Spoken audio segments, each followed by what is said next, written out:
أعوذ بالله من الشيطان الرجيم. بسم الله الرحمن الرحيم. فأوحينا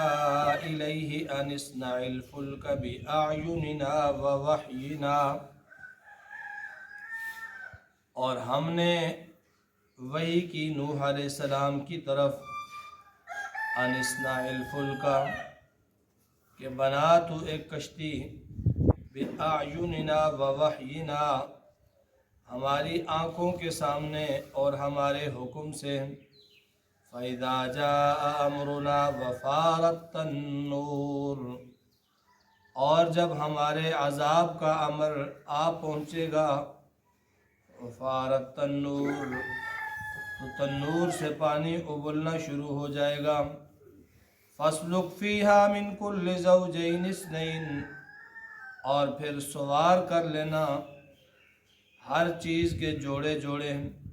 وَأَهْلَكَ، اور اپنے گھر والوں کو بھی، إِلَّا مَنْ سَبَقَ عَلَيْهِ الْقَوْلُ مِنْهُمْ، سوائے ان کے جن پر ہماری بات پہلے ہی ثابت ہو چکی، وَلَا تُخَاطِبْنِي فِي الَّذِينَ ظَلَمُوا إِنَّهُمْ مُغْرَقُونَ، اور مجھ سے ظالموں کے بارے میں گفتگو مت کرنا، بے شک وہ غرق کیے جائیں گے۔ فَإِذَا اسْتَوَيْتَ أَنْتَ وَمَن مَّعَكَ عَلَى الْفُلْكِ، اور پھر جب آپ اور آپ کے ساتھ والے لوگ بیٹھ جائیں کشتی میں، فَقُلِ الْحَمْدُ لِلَّهِ الَّذِي نَجَّانَا مِنَ الْقَوْمِ الظَّالِمِينَ، پھر کہنا تمام تعریفیں اللہ کے لیے ہیں جس نے ہمیں نجات دی ظالم قوم سے۔ وَقُلْ رَبِّ أَنزِلْنِي مُنزَلًا مُبَارَكًا وَأَنْتَ خَيْرُ الْمُنزِلِينَ، اور یوں کہنا کہ اے میرے رب، اتار دے مجھے برکت کی جگہ پر اتارنا، اور تو بہترین اتارنے والوں میں سے ہے۔ ان فی ذالک لآیات، بے شک اس میں بہت سی نشانیاں ہیں، وَإِن كُنَّا لَمُبْتَلِينَ، اور ہم یہ نشانیاں اپنے بندوں کو دے کر آزماتے ہیں۔ کل کے درس میں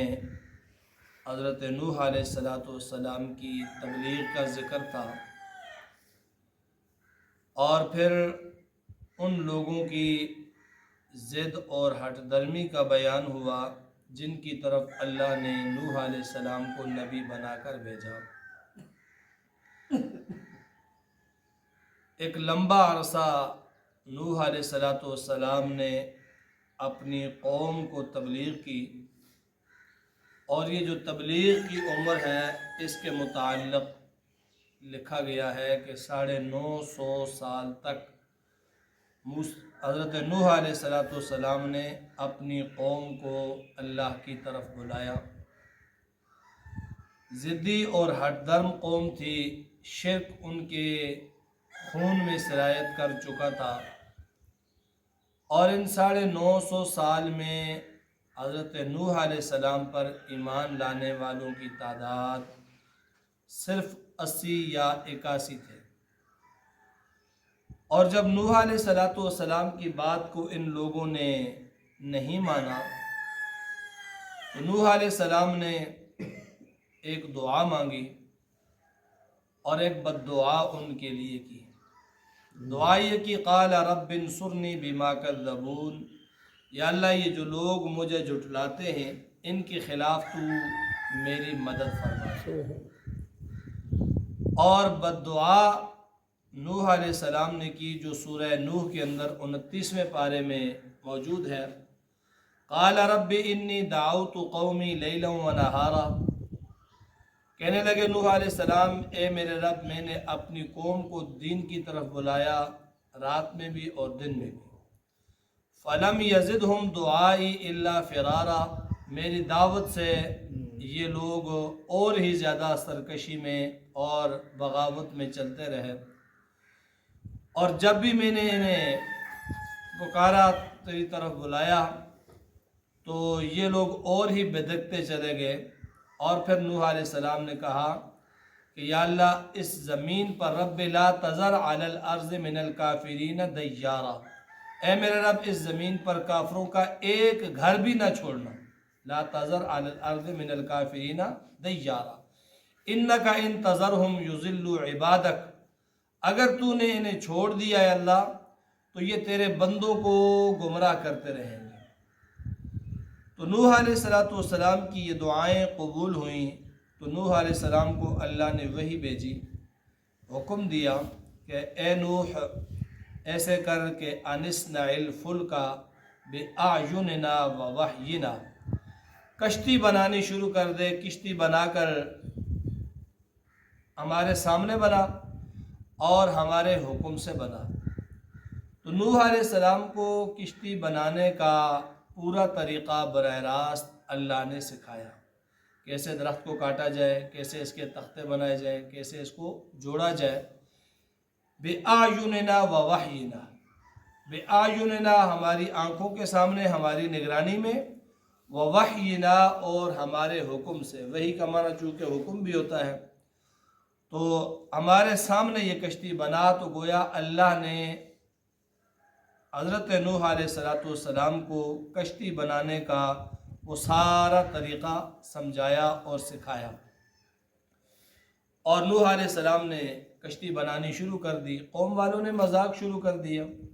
کہ کشتی تو چلتی ہے پانی میں، لیکن یہ تو نوح کو ہم پاگل اور مجنون پہلے کہتے تھے، اب تو ثابت ہو گیا تو یہ مجنون ہی ہے، اتنی بڑی کشتی بنا رہا ہے اور پانی کی ایک بوند بھی یہاں نہیں ہے۔ مورخین نے لکھا ہے کہ یہ کشتی 500 فٹ لمبائی میں تھی، 100 فٹ اس کی چوڑائی تھی اور 50 فٹ اس کی اونچائی تھی، مختلف منازل بنائی ہوئی تھی۔ قوم والوں نے یہ دیکھا تو مذاق اور استہزاء اور کرنے لگے کہ نوح ہم تو کہتے تھے تو پاگل ہے، دیوانہ ہے، آج تو نے ثابت کر دیا کہ اتنی بڑی کشتی بنا رہا ہے تو پانی ہے نہیں، کہاں چلائے گا۔ تو بہرحال حضرت نوح علیہ السلام نے ان کی ان باتوں کی کوئی پرواہ نہیں کی، اللہ کے حکم سے وہ کشتی بناتے رہے، اور اللہ نے بتا دیا فَإِذَا جَاءَ أَمْرُنَا وَفَارَتِ النُّورُ کہ اے نوح ہمارا جب عذاب کا حکم آئے گا اس کی نشانی اور علامت یہ ہے کہ تنور ابل پڑے گا۔ تنور کے دو معنی ہیں، ایک تو تنور عربی میں جسے ہم تندور کہتے ہیں، عربی میں بھی اسے تنور کہتے ہیں جس میں روٹیاں پکائی جاتی ہیں، اور تنور سطح زمین کو بھی کہا جاتا ہے، زمین کے کسی حصے کو بھی تنور کہا جاتا ہے۔ تو ہم نے کہا کہ جب تنور ابل پڑے، مفسرین نے لکھا کہ تیرے گھر کے تنور کے اندر سے جب پانی آنا شروع ہو جائے تو اب سمجھ جانا کہ اللہ کا عذاب شروع ہو گیا، آغاز اس کا ہو گیا۔ فرمایا یہ نشانی ہے اس عذاب کے آنے کی۔ فرمایا جب وہ تنور ابلنے پڑے، ابلنا شروع کر دے، تو پھر تو نے ایسے کرنا ہے فَاسْلُكْ فِيهَا مِنْ كُلِّ زَوْجَيْنِ اثْنَيْنِ، ہر چیز کا جوڑا جوڑا اس میں سوار کرنا ہے، جانوروں میں سے بھی جو جانور اس زمانے میں پائے جاتے ہیں ہر جانور کا جو ہے وہ جوڑا جوڑا اس میں سوار کر دینا ہے۔ تو نوح علیہ السلام نے ایسے ہی کیا، جوڑے جوڑے سب جانوروں کے بھی سوار کر دیے، جو لوگ ایمان لائے تھے نوح علیہ السلام کے ساتھ ان کو بھی سوار کر دیا۔ فرمایا وَأَهْلَكَ اپنے اہل و عیال کو بھی اس میں سوار کر دے، إِلَّا مَنْ سَبَقَ عَلَيْهِ الْقَوْلُ مِنْهُمْ، سوائے ان کے کہ جن پر ایک بات پہلے سے طے ہو چکی، ایک حکم نافذ ہو چکا، تیرے گھر والوں میں سے جو کافر ہیں، جو مشرک ہیں، ان کو سوار نہیں کرنا ہے۔ یہ نوح علیہ السلام کا بیٹا ہے کنعان، وہ مشرک تھا، وہ نوح علیہ السلام کی دعوت پر ایمان نہیں لایا، تو اللہ نے اسی کی طرف اشارہ کیا کہ ایمان والوں کو بھی سوار کر دے، اپنے گھر والوں کو بھی سوار کر دے، اور ہر چیز کا جوڑا جوڑا سوار کر، إِلَّا مَنْ سَبَقَ عَلَيْهِ الْقَوْلُ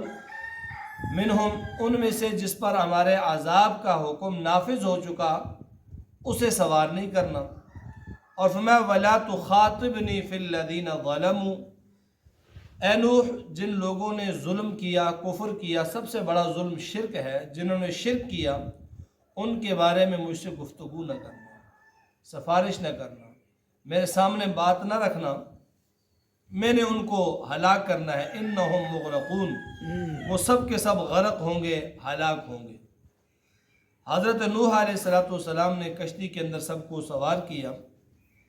اور فَإِذَا اسْتَوَيْتَ، جب نوح علیہ السلام بیٹھ گئے، وَمَن مَّعَكَ، اور جو ان کے ساتھ تھے وہ بھی سب کے سب، عَلَى الْفُلْكِ، اس کشتی میں، تو فرمایا پھر دعا پڑھ لینا۔ ایک موقع پہ دعا آتی ہے بسم اللہ مجریہا ومرساہا، اللہ کے نام سے شروع، جس کے نام سے اس کشتی نے چلنا ہے اور جس کے نام سے رکنا ہے۔ ایک تو دعا یہ ہے۔ دوسری دعا فرمایا یہ کر کہ الحمدللہ الذی نجانا من القوم الظالمین، تمام تعریفیں اس اللہ کے لیے ہیں جس نے ہمیں ظالم قوم سے نجات دی، مشرک قوم سے نجات دی۔ یہ دعا بھی مانگ اللہ سے، اور ساتھ یہ بھی دعا کر رب انزلنی منزلا مبارکہ، اے اللہ تو اتار دے مجھے، میرا اترنا بابرکت ہو، جس جگہ پہ میں اتروں وہ بابرکت ہو، برکت کی دعا بھی مانگ۔ یہ دو دعائیں مانگ کے کشتی کو چلا لے۔ نوح علیہ السلام نے کشتی چلائی۔ اللہ تعالیٰ قرآن میں فرماتے ہیں کہ زمین سے بھی پانی نکلنے لگا اور آسمان سے پانی برسنے لگا اور بہت بڑا طوفان بن گیا، اور نوح علیہ السلام کا بیٹا پاس کھڑا تھا، ایمان نہیں لایا۔ شفقت پدری نے جوش مارا، اللہ نے منع بھی کیا تھا وَلَا تُخَاطِبْنِی، کہ مجھ سے ان کے بارے میں کوئی گفتگو نہیں کرنی، لیکن پھر بھی کہا کہ رب ان ابنی من اہلک، یا اللہ یہ میرا بیٹا ہے، میرے اہل و عیال میں سے ہے، اسے بچا لے۔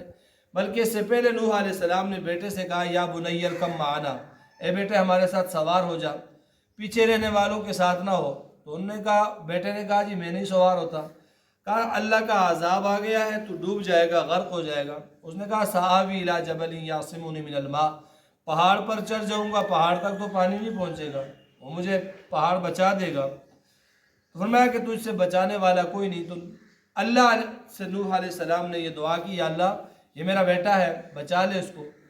تو اللہ تعالیٰ نے فرمایا کہ نوح ایک بار سوال کر لیا مشرک کے بارے میں، آئندہ گفتگو نہیں کرنی۔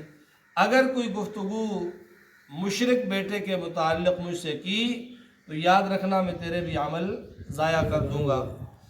تو کشتی پھر چل پڑی، وہ سارے کے سارے لوگ ہلاک ہو گئے، اور اکثر مفسرین نے لکھا کہ پوری کرۂ ارض پر یہ سیلاب آیا، پوری زمین پر کوئی پہاڑ تک باقی نہیں بچا، سب پہاڑوں کی چوٹیاں بھی اس میں ڈوب گئی۔ اور جب اللہ کا یہ امر تمام ہوا، اللہ تعالیٰ نے حکم دیا وقیل یا ارض ابلعی ماءک ویا سماء اقلعی وغیض الماء وقضی الامر، زمین کو حکم دیا تیری سطح پر جو پانی ہے اسے نگل لے، آسمان کو حکم دیا کہ تو رک جا، اب خشکی ہوگی۔ واستوت علی الجودی،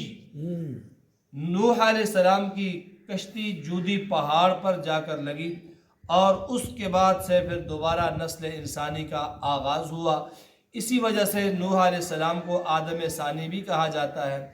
تو یہ جو ان لوگوں پر عذاب آیا، اس عذاب کی وجہ کیا تھی کہ نوح علیہ السلام نے انہیں دعوت دی یا قوم اعبدوا اللہ ما لکم من الہ غیرہ، اے میری قوم کے لوگوں ایک اللہ وحدہ لا شریک کی عبادت کرو، اور کوئی معبود نہیں ہے۔ تو ان لوگوں نے شرک پر ڈٹنا زیادہ بہتر سمجھا اپنے لیے، نوح علیہ السلام کی دعوت کو نہیں مانا، تو اللہ تعالیٰ نے ان پر یہ عذاب نازل کیا۔